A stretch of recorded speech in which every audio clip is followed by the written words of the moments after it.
자, 26학년도 3월 모의고사 32번입니다. 32번. 자, 시작하겠습니다. 제목이 너무 추상적이라 요 내용을 잠깐 설명하는, 이 책이 좋은 게 이렇게 만화로 설명이 되어 있거든요. 그래서 처음에 알기에 좋아요. 알 것 같은데? 알 것 같아 라고 익숙해요. familiarity. 익숙함이 생겨요. 알 것 같아. 근데 막상 시험 봐보면 어때요? 기억이 안 나. 그죠? 익숙한데 여러분 공부할 때 그렇잖아. 좀 알고 있는 듯한 착각을 해요. 익숙하니까. 근데 막상 시험 보면 기억이 안 나. 그러니까 공부할 때 어떻게 하는 게 좋다? 가르치면서 공부를 해보면, 그러면 친구 가르쳐 주잖아요? 가르쳐 줄 수 있을 정도다 라고 하면 진짜 아는 거예요. 이제 가르쳐 주니까 내 거가 됐구나, 이렇게 된다는 거예요. 그래서 요 내용이야. 가르치는 학습법이 되게 좋다는 거예요. 친구한테 가르쳐 주는 거. 그러니까 너네가 일부러 내가 조금 애매하게 아는 것 같아. 그러면 친구들한테 설명을 해줘 보세요. 그러면 확실히 너의 지식이 되는 거죠. 가르쳐 주는 것 자체가 배우는 사람보다 가르쳐 주는 사람이 더 도움이 커요. 알았지? 그래서 예람이 너도 쌤한테 꼭 도끼 좀 설명 좀 해줘봐. 알았지? 그러면 돼요. 그러면 그렇게 설명을 할 수 있다. 그러면은 확실히 알게 돼요. 자기가 설명할 줄 알면. 과학 문제 같은 경우가 그래요. 특히. 그 내용입니다. 학생들은 종종 미스테이크를 한다. 요거 동사로 쓰이면 실수라는 뜻이 아니라 착각하다 이런 뜻이에요.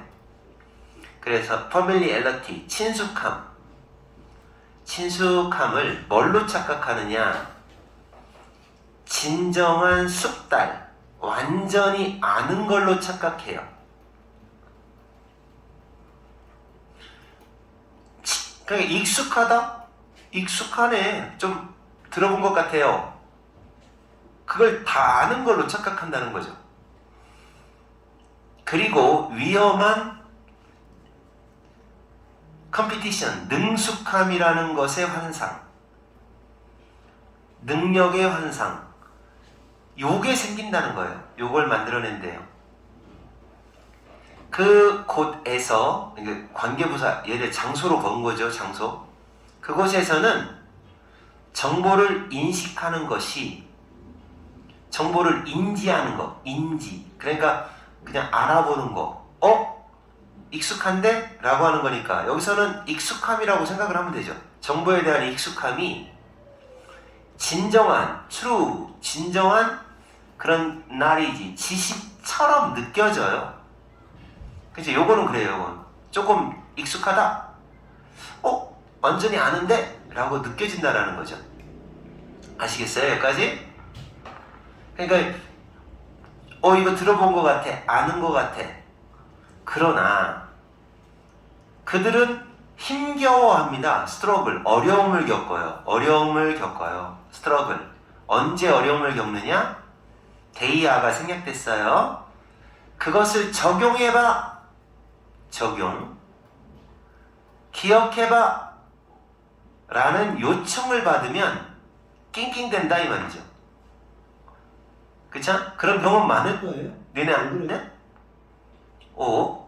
이거 들어본 것 같아, 나 아는 것 같아 라고 했는데 막상 그냥 제대로 된 지식은 아니라는 거죠. 그렇게만 느껴질 뿐이고. 그러면 recall, 그 내용 한번 기억해봐, 말해봐, 적용해봐, 문제 풀 때 적용해봐 라고 요청받으면 그럴 때에는 낑낑대요. 어려워요. 그럴 수 있어요. 이게 바로 illusion of competence라고 하는 겁니다. 이러한 인지적 편향이라고 합니다. 인지적 편향. 다시 말해서 이제 앞문장에 나와 있는 illusion of competence, 그거예요. 능숙함의 환상. 이거는 뭐 때문에 강화되는 거냐? 자, 수동적인 공부 방법 때문에 더 강화되는 거예요. 그러니까 여러분 공부할 때 수동적인 공부는 뭐냐? 혼자서 그냥 계속 읽어보고 이해하고 요 정도. 요게 수동적인 거죠. 그러면 액티브, 적극적인 건 뭐냐? 적극적 또는 능동적인 건 뭐냐? 가르치면 된다는 거예요. 가르쳐보면 훨씬 더 정확하게 알 수 있다. 이런 수동적인 공부 방법에 의해서 강화된 이러한 인지적인 편향 때문에 원래 리드는 뒤에 결과가 나와요. 그래서 이렇게 이어갈 때 앞에 것 때문에 뒤에 거의 결과가 생긴다. 앞에 것 때문에 학습자들은 에스티메이트가 평가하다예요. 근데 오버하게 평가하는 거니까 과대평가하는 거죠. 언더하게 평가한다 그럼 과소평가. 그들의 이해를 과대평가하게 된다는 거죠. 조금밖에 이해를 못하면서 많이 알고 있는 척 한다는 겁니다. 그렇게 과대평가를 하게 돼요. 내용 알겠죠? 무슨 말인지. 가르치는 그러니까 내용이라고 해도 되고 자료라고 해도 됩니다. 그 학습 내용을 가르쳐 보는 거 비공식적으로 심지어 그냥 친구들한테 가르치는 거예요. 그리고 이제 상상으로 가르쳐 보는 거. 혼자서 쫑알거리는 거죠. 자기가 자기한테 가르친다거나 상상으로 가르치거나 아니면 비공식적으로 가르치는 거 심지어 그런 것도 어쨌든 가르쳐 보는 거니 이것이 바로 이러한 환상 앞에 나와 있는 환상 모르면서 안다라고 착각하는 거 이거를 적극적으로 카운터해 주는 거예요. 대처해 주는 거야. 해결해 주는 겁니다. 적극적으로 해결해 주다. 알겠죠? 그래서 이제 이게 방법입니다. 공부하는 방법. 어때? 굉장히 너네들한테 도움이 되죠? 시험 공부하는 입장에서. 뭐 함으로써? by ing. 깊은 과정. processing. 깊은 과정을 요구함으로써. 그러니까 이제 봐봐요. 첫째, 깊은 과정을 한번 요구하고 적극적인 기억을 요구하고 구조화된 조직을 이렇게 막 틀을 잡아보는 거야. 틀을 잡아보고 이렇게 함으로써 또 한 가지 지식의 차이를 드러낸다라는 말은 아는 것과 모르는 것을 구분한다는 얘기지. 지식의 차이를 드러낸다. 그러니까 밝혀내는 거죠. 아, 내가 이 지식은 좀 부족해. 이건 많이 알아. 라고 밝혀냄으로써 그래서 해결할 수 있다는 얘기예요. 그래서 해결한다. 가르쳐 주는 방법이 자기가 아는 것과 모르는 것을 정확하게 찾아낼 수 있게 해주죠. 그리고 깊은 과정을 요구하고 기억해야 되고 구조도 잘 정돈해야 되고 그런 과정들을 줄 수 있어요.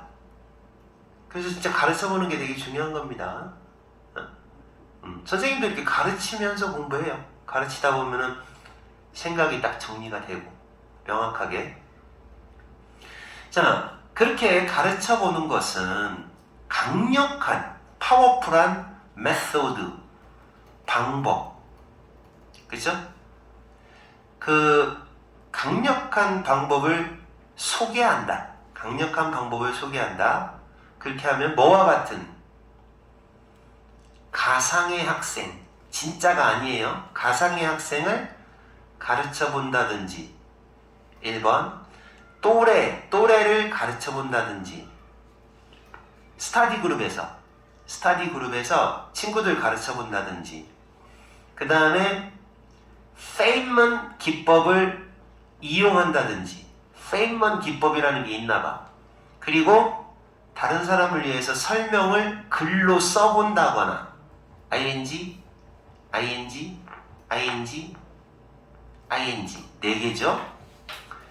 1개, 2개, 3개, and 4개. 이렇게 되죠. 이렇게 4가지 설명도 해보고, 이 방법도 써보고, 가르쳐보고, 스스로 있지도 않은 가상의 친구에게, 집에 있는 인형에게 가르쳐보고, 이런 강력한 방법들이 있다. 구체적으로 이런 것들이 있다. 이렇게 하면 좋다는 거예요. 그래서 공부 잘하려면 어떻게 해야 된다는 거야? 익숙함의 환상에서 벗어나야 돼요. 익숙하다는 건 아는 게 아니에요. 궁극적으로 그 선생님의 마음가짐, 최종적으로 선생님의 마음가짐, 선생님이 돼보는 거죠. 마음가짐을 채택하는 것, 선택하는 것이, 이것이 표면적인 익숙함을 진정한 숙달, 진짜 아는 거죠. 진짜 아는 걸로 바꿔놓는 겁니다. 체인지하고 똑같아. 가르쳐보는 걸 선택해라. 궁극적으로 이거죠. 선생님의 마음 자세가 돼봐라. 이런 얘기죠. 그리고 노출시키다. 그리고 지식의 차이를 채우고, 지식의 차이를 채운다는 말은 아는 것과 모르는 것, 알고 있는 것이 모르는 게 있으면 자꾸 채우는 거죠, 지식을. 그리고 견고한, 견고하고 믿을만한 이해, 제대로 된 이해를 확실히 해놓는 거. 이 3가지를 하면서 표면적인 익숙함을 진정한 이해, 숙달로 바꿔놓게 되는 게 바로 선생님의 마음가짐을 선택하기, 이겁니다. 그 선생님 마음가짐을 선택하면 선생님이 돼보는 거예요. 그러니까 공부할 때 쌤이 돼봐라, 가르쳐봐라, 선생님이 되어라. 선생님 되기, 이렇게 하면 그 내용을 완벽하게 이해할 수 있다는 거죠. 그래서 수행평가 같은 거 할 때 자기가 뭐 발표한 거 있잖아요. 애들한테 가르친 거. 그거 되게 오래 기억 남잖아요. 그리고 완벽하게 안다라고 느껴지죠. 안 그러냐? 이렇게 이해했어요? 질문 있으면 바로바로 하세요. 자, 이제 두 번째 33번. 이제 모의고사에서 제일 어렵다는 독해가 34하고 33인데 이제 어려운 거 2개를 지금 남겨놓고 있죠. 자, 갑니다. 약 3000년 기원전이에요. 기원전 3000년부터 수메르인이 누구예요? 이제 세계사 시간에 배웠을 거야. 수메르인이 바로 4대 문명 중에 메소포타미아 문명을 이끈 사람들이에요. 그래서 얘네들은 뭐가 유명하냐? 여러분, 요런 걸 무슨 숫자라고 하냐? 이걸 무슨 숫자라고 부르지? 아라비아 숫자라고 하네? 아라비아 숫자라고 하잖아. 그지? 그러니까 이 숫자가 아라비아에서 나왔어. 아랍이 어디냐면, 아랍이 바로 메소포타미아 문명이 발생한 지역이야. 그래서 이 지역은 서남아시아, 이쪽 지역은 원래가 숫자가 많이 발달해 있어요. 왜냐면 동서 교역로였기 때문에. 그래서 수메르인은 60진법이라고 하는 걸 사용할 정도로 숫자가 아주 발달해 있는 애들이에요. 처음으로 숫자의 개념을 만들어낸 애들이 수메르인이에요. 세계사 시간에 배웠죠. 그래서 이 그래서 수메르인들이 결국 숫자를 탄생시켰어요. 이런 숫자가 바로 수메르인 거야. 로마 숫자는 어떻게 생겼어? 로마 숫자는 좀 유치해요. 1, 2, 3, 짝대기를 긋는 거야. 4, 5, 6 이렇게 가요. 유치하죠? 짝대기 긋는 방식. 근데 이건 기호잖아, 기호. 그죠? 하나의 기호잖아. 7. 그럼 이게 어디가 7개가 있다라는 게 어디에 지금 뭐 모양이 없잖아요. 근데 요거는 3. 그러면 짝대기 3개잖아요. 유치한 숫자죠. 이거는 아주 상징적인 숫자고, 수메르인이 그런 숫자를 만들어낸 애들인데, 그래서 수메르인의 그 관리들은 우드, 하고네타, 그들의 목록, 그츠가 제품이죠. 물건, 물품의 목록을 점토, 이게 진흙입니다. 점토판에다가 태블릿 PC 할 때 그 태블릿이에요. 점토판에다가 표시를 해놨어요. 그렇죠? 관리들은 세금을 걷어서 그 관리들이 점토판에다가 몇 개 들어옴 이렇게 표시를 했는데, 그때는 이런 숫자가 아직은 없었으니까 어떻게 표시했느냐면, 만약에 그들이 5마리의 물고기를 기록하고 싶다면 그들은 5개의 그림, 물고기 그림 5개를 표시하곤 한 거죠. 점토판에다 어떻게 한 거야? 이렇게 물고기를 5마리를 이렇게 그린 거예요. 이렇게 잘 그렸냐? 5개를 이렇게 그려요. 아유, 다 달라. 이게 5개를 딱 점토판에다 그려놨다는 거죠. 5개 들어옴. 근데 종이도 없었을 거 아니야, 그냥. 종이도 없으니까 점토판에다가 한 거죠. 그래서 이렇게 표시를 한 거죠. 처음에는. 이러다가 이제 나중에 숫자 5 이렇게 나오게 됐다는 얘기를 하는 거야.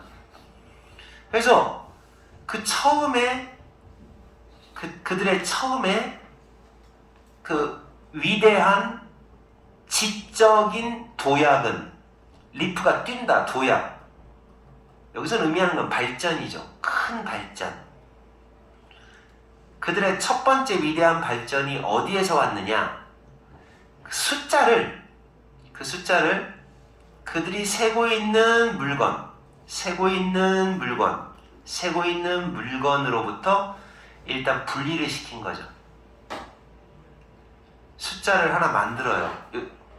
분리를 시켰는데, 이거와 이 물체하고 숫자를, 개념을 딱 분리를 한 거죠. 5라는 숫자 개념. 이게 바로 여기서부터 출발하는 겁니다. 상징 부호를 만들어내는 거죠. 이렇게 생긴 건 5개라고 상징 부호를 만들어내는 거죠.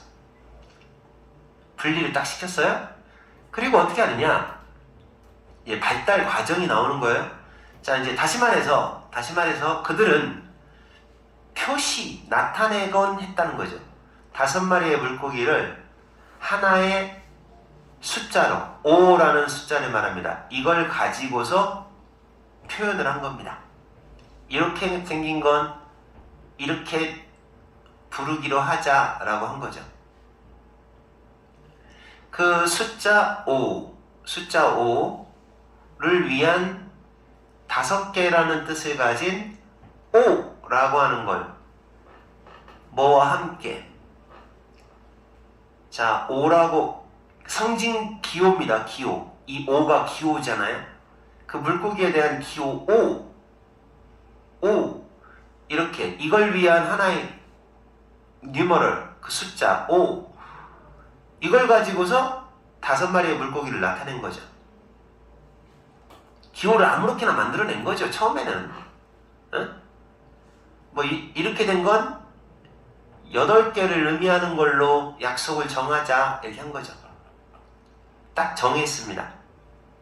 그래서 그 물고기에 대한 상징기호를 가지고 있는 숫자 5개, 5를 위한 하나의 숫자, 5라는 숫자를 가지고서 딱 만들었던 거죠. 그러니까 여기서 이제 말이 좀 복잡해도 그 얘기예요. 무슨 얘기냐? 5마리의 물고기를 5라고 하는 요 상징 기호로 나타내기로 약속을 정한 거죠. 만약에 다른 거, something else, 그 밖에 다른 거, 무언가가 5개가 있어. 그걸 describe, 묘사하고 싶다면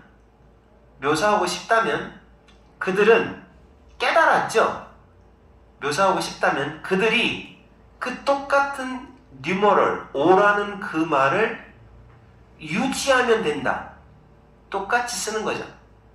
그리고 소에 대한 항아리에 대한 한 항아리의 기름에 대한 물체의 상징 기호들을 소에 대해서도 교환을 하고 기름에 대해서도 교환을 하고, 다시 말해 O라는 말로 다 똑같이 쓰는 걸로 교환을 한 거죠. 똑같이 쓰게 한 거예요. 뭐든지 whatever, 그 밖에 뭐든지, 그들이 관심 있는 그 밖에 뭐든지 다 이렇게 꼭 물고기만 얘기하는 게 아니라, 물고기 5마리만 얘기하는 게 아니라, 처음에는 그랬겠죠. 얘가 의미하는 게 물고기 5개.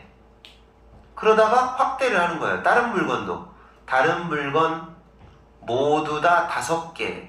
5개를 의미할 때는 이런 부호를 쓰자 라고 확대를 한 거죠. 그럴 수 있겠구나라고 깨달았죠. 그렇게 유지해 나가면 된다. 이 숫자를 유지하고, 그리고 또 이 물체에 대한 상징을, 이거에 대한 상징을 전부 다 교환하면 되겠구나. 다 뭐든지 다 그렇게 하면 되겠구나 라고 깨달았죠. 그래서 수메르인들은 생각을 개발한 거죠. 발달시킨 거죠. emancipated, 해방됐다라는 말의 의미는, 여기서는 이제 이런 것들을 O라고 딱 표시를 했으니까 독립시켰다는 얘기거든요. 그래서 해방된이라는 말은 그런 뜻이에요. 독립시킨, 독립적인 하나의 숫자라는 생각을 개발을 한 거죠. 그 자체로 존재하는, 독립적으로 존재하는, 그리고 무엇에 사용되느냐, 그것이 세기 위하여 무엇에 사용되느냐와는 상관없이 그 자체적으로 존재할 수 있는 해방된 숫자 5, 요 생각을 해낸 거죠. 그러면 이제 이 과정에서 그러면 세계를 나타낼 때는 다른 부호를 하나 만들면 되겠네. 만들어내고 다 그런 식으로 숫자를 만들어낸 거죠. 굉장히 발달한 방식이죠. 로마 글자보다는 훨씬 발달했죠. 로마는 해방되지 않았어요. 3이라는 숫자 이렇게 쓰잖아요.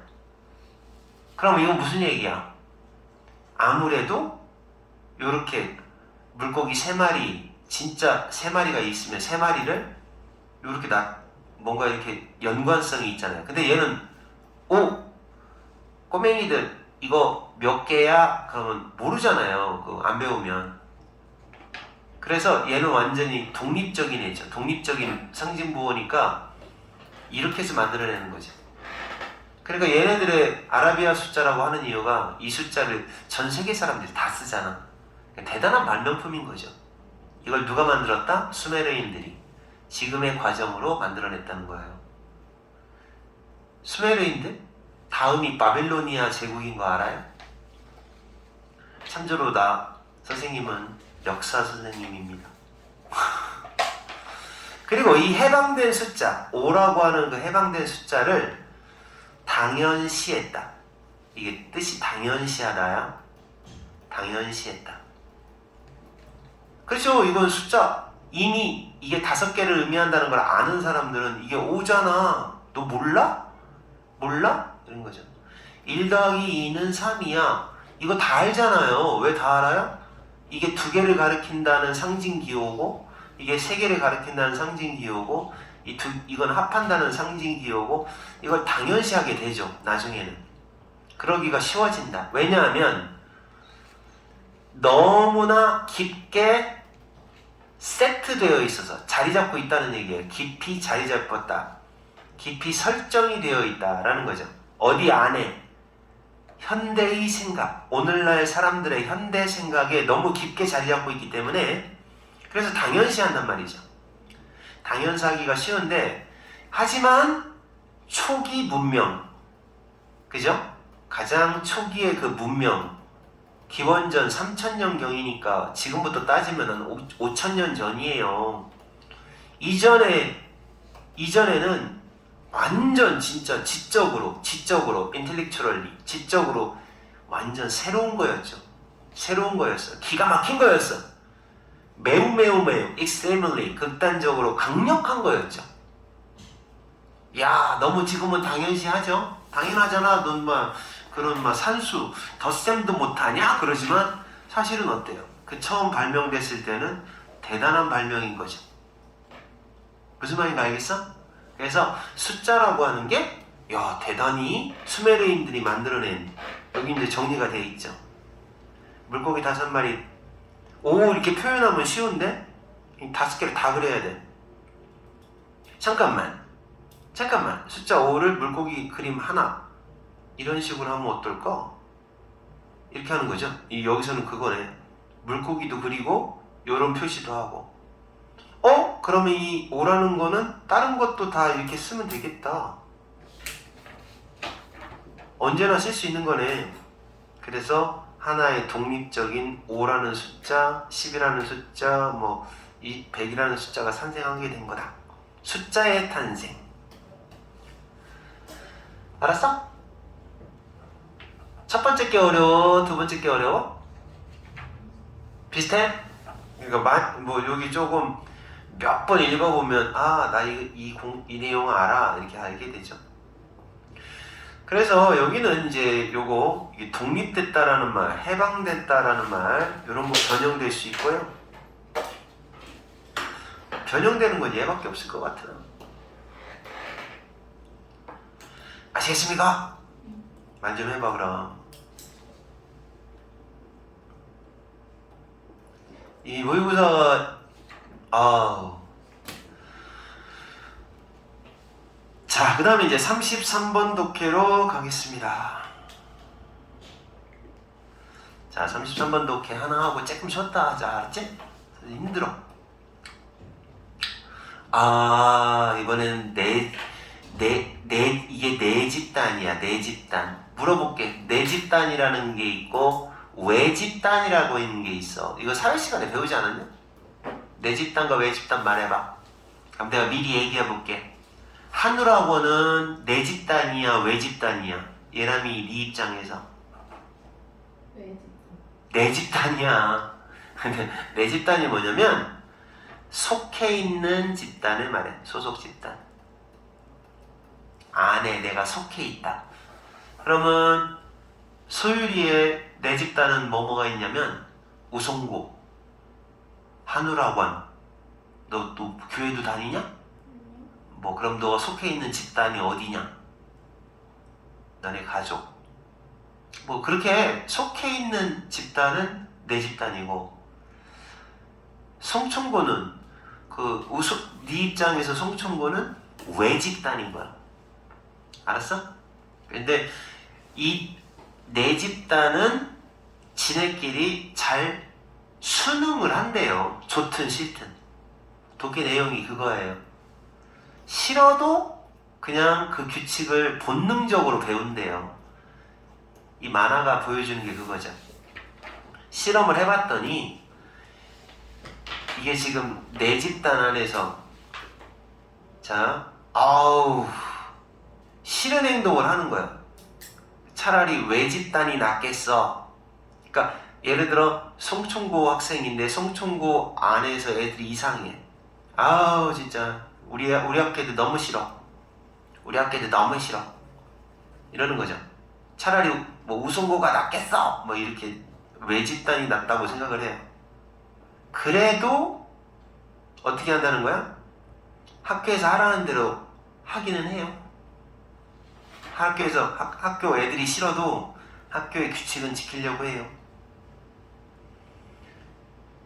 그래 하고서 이제 잘 지켜요. 이게 왜 그러냐면 인간은 본능적으로 사회적인 동물이라서 본능적으로 그렇게 한대요. 알았어? 그러니까 한우학원 다니면서 한우학원의 안 좋은 점을 막 보게 돼요. 싫어라고 하면서도 선생님이 하라는 대로 자꾸 따라가기는 한다는 거죠. 본능적으로 지킨다는 거야. 그게 인간의 특성이래요. 신기하죠? 자, 그 얘기를 하는 겁니다. 그래서 원래 컨포먼티 이게 이제 순응이라는 뜻이에요. 따른다, 따르는 거. 그래서 내 집단을 따르는 게 파워가 좀 강력하다. 오, 의외로 잘 따른다는 거죠. 자, 그래서 내 집단으로부터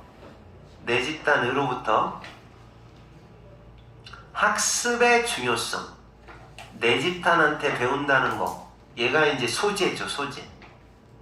내 집단에서 배운다는 거. 이거의 중요성은 개인을 전혀 고려하지 않습니다. 개인을 거의 고려하지 않습니다. 이거 34번이죠. 제일 어렵다는 거예요. 개인을 전혀 고려하지 않는다. 놀랍게도 원래 이제 집단으로부터 배우는 거니까 개인적인 거하고 집단은 반대잖아요. 그래서 집단으로부터 배운다는 것이 그걸 강조할 때는 개인에 대해서는 신경을 안 써요. 개인들이 그지같이 굴어도 내가 그 내 집단 안에 속해 있으면 그 집단의 규칙을 따르려 한다는 얘기죠. 개인에 대해서는 신경 안 쓰고 따르려 한다. 집단을 따라가려고 한다라는 성향이 있죠. 놀랍게도 우리가 싫어요. 디스라이크. 몇몇 사람들이 싫어요. 대표적인 사람 박시우. 우리 내 집단 안에 몇 사람이 싫을 수도 있어요. 그렇지만 우리는 여전히 그 사람들을 모방해요. 싫어도 따라요. 놀라운 거죠. 왜 그래? 집단에 순응을 하는 거지 개인은 고려하지 않아요. 그래서 이 사람 3명이나 나왔어요. 몰라도 돼요. 따라서 여기까지는 필요 없죠. 이 사람은 연구를 했는데 뭐를 연구했느냐? 이 사람이 연구한 소재가 나오는 거죠. 행동 따라하기, copying behavior. 이런 식으로 하죠. 퍼즐 박스를 여는 방법을 관찰하는 상황에서 행동 따라하기라는 그런 소재를 가지고 연구를 해봤대요. 아까 그림에서 보는 것처럼 그렇게 연구를 해봤더니 그 내 집단과 외 집단, 내가 소속되어 있는 집단과 소속되어 있지 않는 집단을 구별해놨어요. 최소한의 방식으로 구별을 해요. 그리고 간단한 색깔 코딩, 손목밴드의 간단한 색깔 코딩 이 정도만 사용을 하는 거죠. 그러니까 사람마다 내 집단이면 빨간색 손목밴드를 하고 있고 나하고 같은 집단이 아닌 애들은 파란색이다 뭐 이런 식으로 구분을 최소한으로 해놓고 그렇게 이제 실험을 한번 진행을 해봤습니다. 자, 지금부터 여는 거예요. 퍼즐 박스를 열어야 돼. 힘을 합해서 열어야 돼요. 그런 상황에서 아이들은 단지 좋아하지 않았대요. 모든 멤버를, 내 집단 안에 있는 모든 멤버를 다 좋아한 건 아니래요. 싫은 사람도 있다는 얘기죠. 그들이 어떤 사람은 싫어하느냐? 반사회적인 방식으로 행동하는 사람들. 그러니까 막 같이 풀자고 하는데, 같이 해결하려고 노력하는데, 막 혼자만 딴짓하고 화내고 야 그냥 부시자 막 그렇게 말하고 막 그런 사람이 있을 거 아니에요. 걔네들 막 싫어하더라는 거죠. 같은 편인데 싫어하는 사람이 있더라. 정말로 그들은 이러한 반사회적인 내 집단의 멤버를 좋아하지 않았던 거죠. 좋아하지 않아요. 덜 좋아한다. 정말 진짜 싫어했어요. 외 집단에 있는 친사회적인 협조를 잘하는 사람이에요. 친사회적인 멤버보다도 오히려 우리 편에 있는, 내 집단에 있는 그냥 딴짓하는 반사회적인 멤버들을 싫어하더라는 거예요. 오히려 차라리 옆에 있는 모둠에 잘 따라가는 애를 더 좋아하더라라는 거죠. 실험을 해보니까. 그러나 이게 제일 중요한 겁니다. 그렇게 싫은데도 어떻게 했다는 거야? 그러나 그들의 싫어한다는 것이 영향을 끼치지 않았대요. 어펙트하지 않았대. 카피, 모방하는 경향. 그 내 집단의 행동을 그대로 모방하는 경향에 영향을 주진 않았대요. 외 집단의 행동보다 더 밀접하게 모방하는 경향. 자, 그러니까 싫어하고 좋아하는 거는 영향이 안 돼요. 싫어해. 내 집단의 애를 싫어해도 그래도 따라하더라. 모방은 하더라. 이런 얘기입니다. 신기하게도. 실험을 해보니까. 그렇잖아요. 체육대회 같은 거 할 때 어떠냐?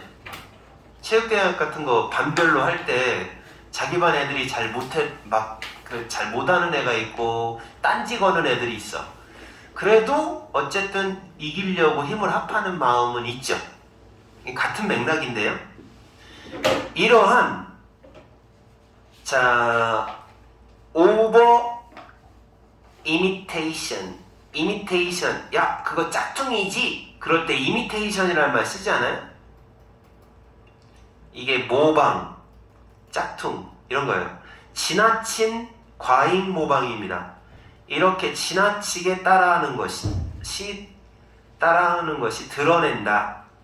자, 이걸 통해서 뭐를 알 수 있다는 얘기야. 이러한 지나친 모방을 통해 뭐를 알 수 있느냐? 우리 인간의 성향을 알 수 있다는 거죠. 우리가 모방을 하는 건 아니라는 거죠. 효율적으로 상자를 여는 방법을 배우기 위하여 모방하는 게 아니라 어떻게 하면 잘 배울 수 있을까? 효율적으로 어떻게 하면 열 수 있을까를 배우려고 모방하는 게 아니라는 거예요. 그럼 뭐 때문에 싫어도 따라하느냐? 싫어도 모방하느냐? 뭐 때문에 그러냐? 적절한 방식으로 그것을 하는 방법을 배우고 싶은 거죠. 그러니까 효율성 때문에 모방하는 게 아니라 적절한 방식으로 하는 방법을 배우고 싶은 거예요. 적당히 하는 방법. 다시 말해, 말이 너무 어려우니까 다시 말해, 규칙과 관습, 그 내 집단의 규칙과 관습에 순응을 하려는 성향이 있다는 거죠. 그냥 따라가는 거예요. 잘해보려고 모방하는 게 아니라 그냥 적당히 순응하려고 하는 마음이 있다는 거죠. 그 방법을 배우고 싶어 한다는 거죠. 여기가 이제 끝에 가서 좀 애매하게 마무리를 했는데, 결론적으로 얘기하면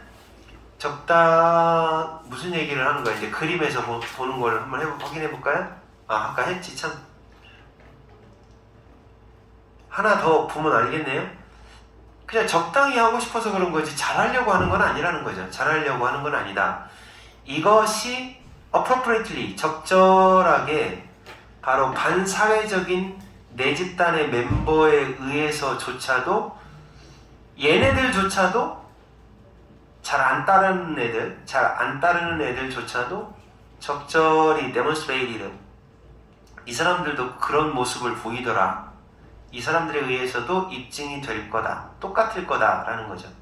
그래서 이제 마무리해서 이게 무슨 얘기인지를 조금 어려워할 수도 있는데 결론은 이겁니다. 자, 봐봐요. 여기는 그냥 여는 방법, 잘 해내는 방법을 배우고 싶어서 그렇다는 거예요. 그냥. 효과적으로 잘 배우려고 그대로 모방하는 게 아니라 그냥 적절히 하려고 배운다는 거예요. 그래서 이거는 언급은 없지만 사실은 그러는 게 우리의 본능이지 않느냐 라고 하는 얘기를 원문에서는 얘기하고 있어요. 여기는 안 나왔을 뿐이지. 싫어도 따라하려 함, 이런 말입니다. 내 집단을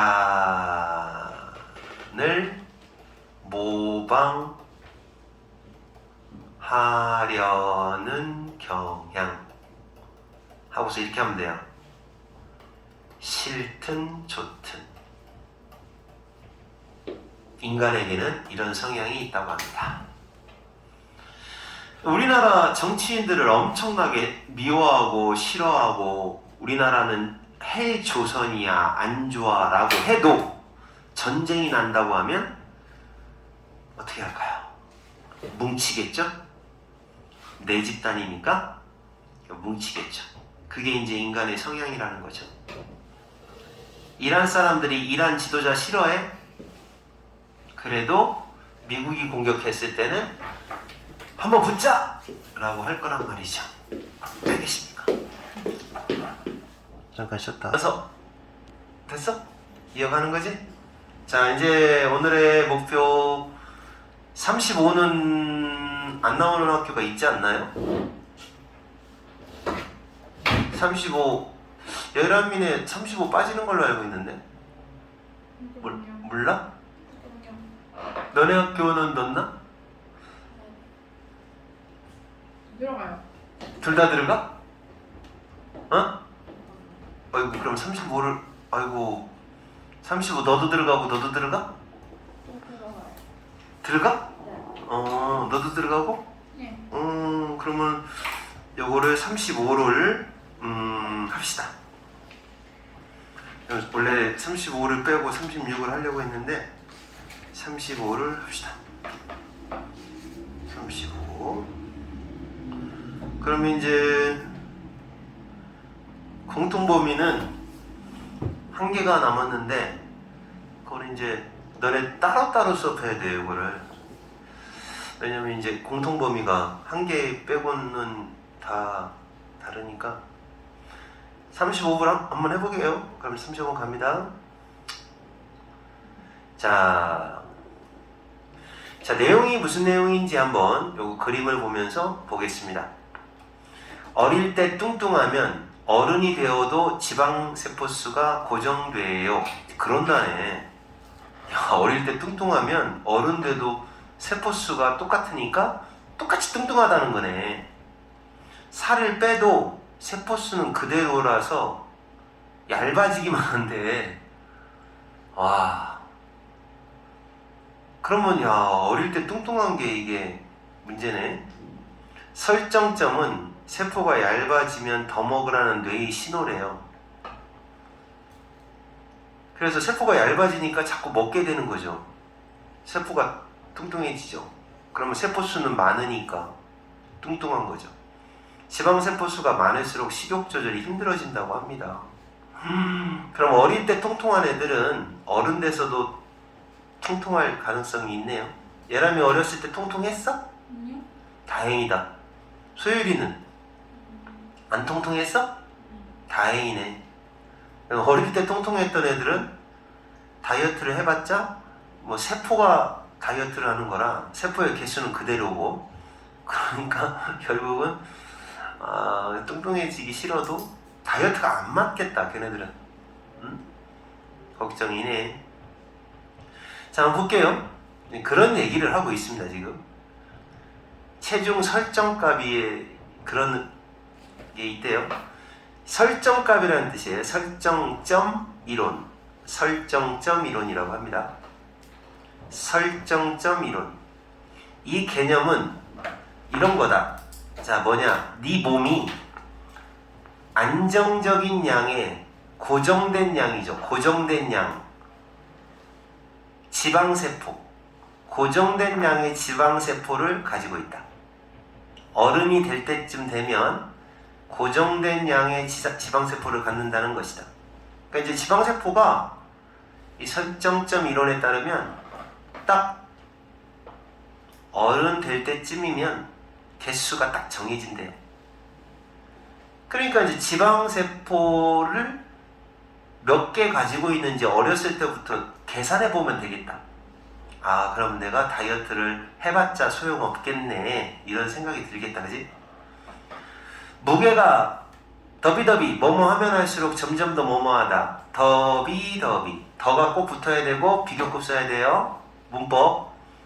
무게가 더 많은 몸무게를 가지고 있다, 가지고 있어. 어린 시절에 무게가 많이 나간다, 뚱뚱하다는 얘기예요. 어린 시절에 뚱뚱하고 10대 시절에 뚱뚱하면 뚱뚱할수록 지방세포는 어른이 돼서도, 어른 때에도 지방세포는 그만큼 가지게 될 것이다. 그렇죠? 똑같다는 얘기입니다. 문법, 더 플러스 비교급, 더 플러스 비교급. 이러한 지방세포는 그런 다음에 꽉 차요. 꽉 차게 된다. 세포가 뚱뚱해지는 거야. 또는 말라, 더 날씬해져. 그러니까 세포가 뚱뚱해지고 세포가 말라. 너가 몸무게가 늘어남에 따라, 늘어나면 꽉 차, 줄어들면 날씬해져. 어른이 되어서는.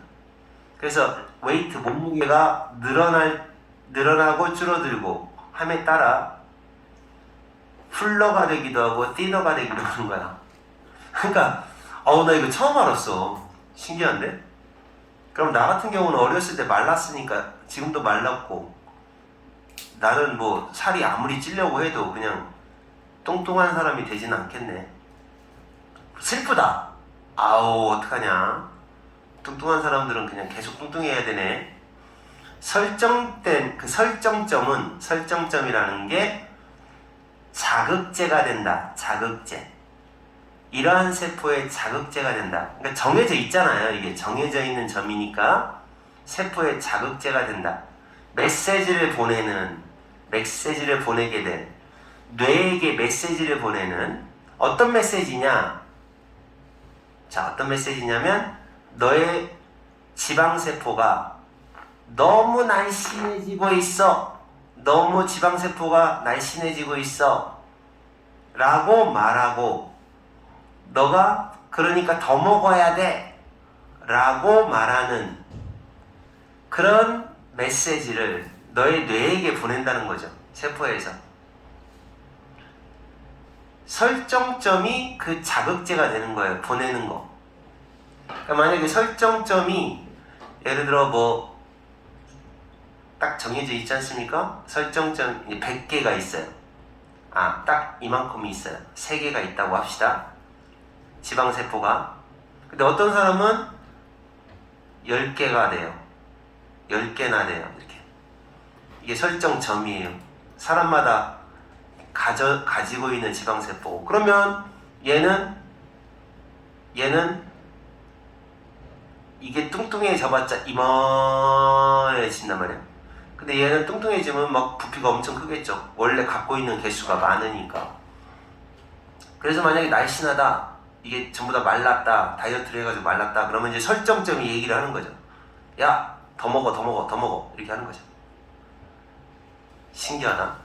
친구들한테 얘기해 주세요. 뚱뚱한 친구들한테 말하지 말고요, 날씬한 친구한테 말해주세요. 야, 먹어도 돼. 너 어렸을 때 날씬했으면 먹어도 돼. 왜냐면 어차피 너는 어렸을 때부터 설정점상 그 지방세포를 적게 갖고 태어난 거야. 그러니까 네 지방세포가 뚱뚱해져 봤자 많이 안 뚱뚱해져. 찌양이 그런 거 아닐까? 찌양은 내가 생각할 때는 설정점상으로 이 지방세포를 조금 갖고 태어나는 거야, 얘는. 그잖아. 그러니까 걔는 막 아무리 많이 먹어도 안 찌는 거야. 그럴지도 모르겠어. 찌양이 누군지 알아?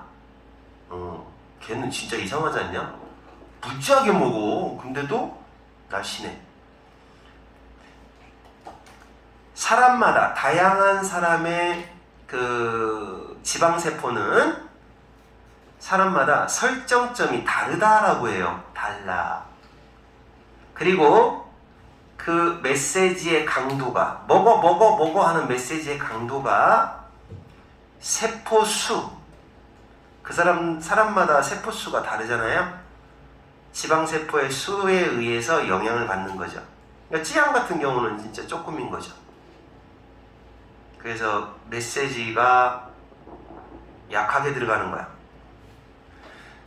그러므로 많은 지방세포를 가진 사람들, 그리고 설정점이 높은 사람들, 그죠? 이런 사람들은 힘들어요. 싸워야 돼. 싸워야 돼. 싸우게 되죠. 강한 욕구, 음식에 대한 욕구니까 식욕이라고 하죠. 식욕. 다이어트를 할 때 식욕 때문에 힘들다. 야, 나 처음 알았어, 이 사실. 재밌네요. 이런 사실 처음 알았습니다. 야, 근데 공통범위 그냥 해버리자, 얘들아. 그래야 따로따로 하지. 그지? 하나만 더 하자. 자, 요거까지만 하겠습니다. Less is more. 적은 게 더 좋아. 적은 게 더 많아.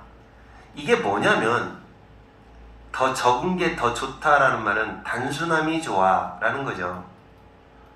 단순한 게 좋아. 단순함이 좋아. 이런 말이에요. 기능 중에서, 선생님도 그런데 휴대폰에 기능이 너무 많은 거 싫어. 어차피 안 쓰는데. 이제 그래서 그 디자인도 심플한 게 좋고 기능도 심플한 게 좋아. 너네들은 어떤지 모르겠지만. 그래서 이거가 어떻게 발전해 나왔는지 그거에 대한 이야기입니다. 처음에는 캐치프레이즈가 퓨어, 레스가 더 좋아, 적은 게 더 많은 거야 라는, 간단한 게 좋아 라는 캐치플레이는 간단한 의미를 갖고 있었다. 처음에는 처음 언급된 건 이 사람 시에서 언급된 거예요. 그건 필요 없어요. 이 말이 처음으로 나온 거는 이 사람 시에서 언급됐다고 합니다. 공부할 때 이런 거 안 해도 돼요. 근데 이제 어떤 뜻이냐?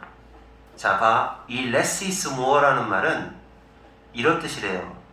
심플한 게 좋다는 얘기예요. Everything simple. 심플한 게 더 좋아. 그리고 더 아름다워. 심플한 게 더 아름다워. 뭐보다? 복잡하고 얽혀있는 것보다. 탱글 얽혀있다. 복잡한 것보다는 심플한 게 좋다는 뜻이래요, 이게. 이 말을 처음 쓴 사람은 요 로버트 브라운이라는 사람인가 본데. 요즘에는, 자, 처음에는 이런 식이었지만 요즘엔 어떠냐? 이 말이, this phrase, 이 말이 종종 들린대요.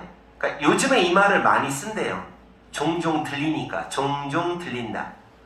어쩌면 훨씬 더 자주 들린대요. 훨씬 너무 자주 들린대요. 너무 많이 쓴다는 거예요, 요즘에는. 요즘에는, 옛날에는 처음 언급된 건 저 사람 시인데, 시에서 처음 간단한 게 좋다는 뜻으로 쓴 건데, 요즘에 바로 이게 이제 많이 쓰이는 말인데, 하지만 그 생각의 방식, 사고 방식, 이 말, less is more 라는 이 말 뒤에 숨어 있는, behind, 뒤에 숨어 있는 배경 생각은, 사고 방식, 이 말의 사고 방식은, 이 말 속뜻을 말하는 거예요. 이 말의 속뜻은 바로 일상생활에서 특정한 습관을 extinguish, 말살, 없앤다는 얘기예요. 천천히 없앤다는 뜻이라는 점을 인지하는 게 중요하다. 없앤다는 말이라는 거죠. 없앤다. 그러니까 이제 간단한 게 좋다라는 뜻, 근데 더 깊게 들어가면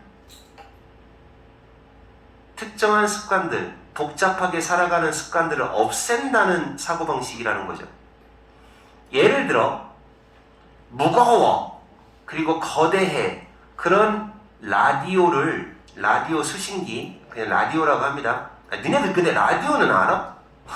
요즘 애들 라디오 듣는 애들이 라디오 듣는 애들이 있겠다. 차에서 라디오가 가지고 있는 라디오 없잖아, 그지? 우리 때는 라디오 갖고 다녔는데 만약에 무겁고 거대한 라디오를 생각해 보래요. 어디에 옛날이에요. Back in the day. 옛날에 있었던 존재했던 라디오를 한번 생각해 보래요. 라디오가 처음에는 어떻게 나왔었느냐면 라디오가 굉장히 무거웠고 엄청 컸어요. 어떻게 생겼냐면 본 적이 있을 겁니다. 이렇게 손잡이가 이렇게 있어요. 손잡이가 이렇게 있고 딱 이렇게 해서 여기에 이제 스피커가 이렇게 있고 그리고 여기 스위치가 잔뜩 있어요. 이렇게. 여기 이제 카세트 테이프 들어가는 거 있고 그리고 안테나도 이렇게 있어요. 뭐 이렇게 생겼잖아요. 라디오. 옛날 라디오를 한번 생각해보래요. 무겁던 거. 근데 이제 시간이 지나면서 그럼 어떻게 하는 거예요? 시간이 지나면서 이런 기능들이 하나하나 없어졌겠죠. 이제 여기 스피커가 없어지면서 그 이어폰을 사용했겠고 했겠죠. 조그만해졌어요. 이제 시간이 지나면서 많은 버튼들이 뭐로 여겨졌냐? 추가적인 거야 라고 여겨졌어요. 추가적이다라는 말은 쓸모없다는 거야. 쓸모없는 걸로 여겨졌고 그리고 제거가 된죠. 제거가 됐죠. 각각의 제거, 축소, 리덕션, 축소와 함께 이 라디오 장치는 결국 뭘로 발전했어요? 뭐뭐로 발전했어요? 폰으로 발전한 거죠. 주머니 속에 들어가는 전화기로 발전한 거죠. 전화기에 라디오 기능까지 넣었다. 이렇게 발전해 나갔죠. 크기가 그 물건의 크기도 작아졌고 버튼의 기능들도 기능들도 점 3개 도트가 점이에요. 점 3개짜리 메뉴 안에 없어져 버렸어요. 갤러스트 버튼의 기능도 갤러스트 상실됐어요. 그리고 멀티 레이어드 여러 겹의 폴더 우리 전화기에 여러 겹의 폴더 이런 폴더들이 된 거죠. 그러니까 이제 폰 속에 라디오 폴더에 딱 들어가면 바로 복잡한 폴더들 이것도 역시 없어졌다는 얘기네요. 복잡한 폴더들도 없어졌다. 요 안으로 점 안으로 1번 복잡한 폴더 안으로 없어져 버렸죠. 이렇게 생긴 폴더 그거 있잖아요. 그 폰에 그럼 여기 안에 이제 있는 거죠. 들어가 있는 거지. 이 기능이. 그러니까 여기까지는 공부를 많이 안 해도 괜찮아요. 그냥 simplify 됐다라고 생각하면 돼요. simplify. 단순화됐다. 이런 얘기죠. 라디오가 단순화돼 버렸다. 그래서 결국 라디오를 예를 들어서 이 라디오가 점점점 심플해졌다라고 하는 얘기를 예를 들어 설명하고 있어요. 그래서 심플한 게 좋아라는 독해예요. 이제는 심플이 기능을 없애는 심플한 게 좋아라는 얘기입니다. 적은 게 더 많다라는 말이 있는데 일상에서는 너무 복잡하게 돼 있으니까 심플해졌다. 얘가 되는 게 라디오가 이렇게 폴더 안에 쏙 들어갔죠. 점 3개는 또 뭐야? 아까 그 점 3개가 나왔는데 메뉴 속으로 쏙 들어갔다는 얘기 같아요. 여기 점인가봐 하나하나. 이런 식으로 단순함이 우리 일상 속으로 들어갔다. 단순해졌다. 일상이 단순해짐. 이런 독해입니다. 어렵지 않아요. 자, 그러니까 다시 말해서 less is more가 단순함이에요. 단순함이 좋다. 단순해졌다. 지금 현실은 그렇게 됐다라는 얘기를 하고 있습니다. 됐어요. 여기까지는 이제 지금부터는 어려운 것 다 끝났다고 봅니다. 앞에 우리 몇 번부터 했지? 이거 29번부터 했나? 29부터 36까지 했죠. 이제 18번서부터 24번까지가 수율이, 그 다음에 34번서부터 아니 37번부터 40번까지가 이제 예람이 이렇게 따로따로 수업을 한 번만 더 하면 모의고사 수업이 한 번 끝나요. 알았지? 저번 시간에 내준 프린트하고 다음 시간